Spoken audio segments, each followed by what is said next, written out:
I will make again my favorite low-carb chocolate Snickers taste using soy milk, 70% cocoa, dates, nuts, and real organic peanut butter.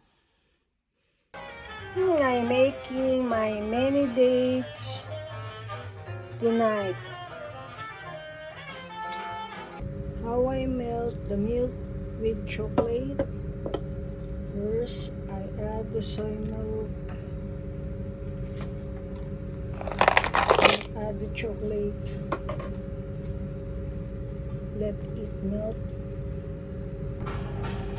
Melt the chocolate with soy milk in double broiler.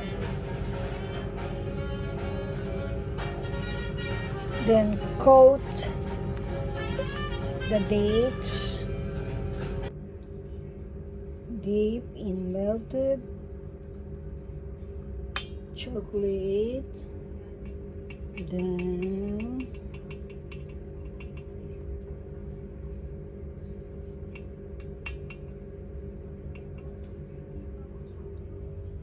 put here.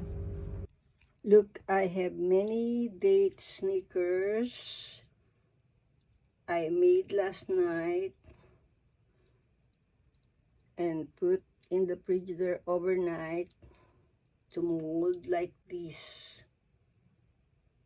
Don't worry if it's too much. You can put some in the airtight container and put in freezer. It lasts 6 months. These are the example of my container for storing my dates for 6 months.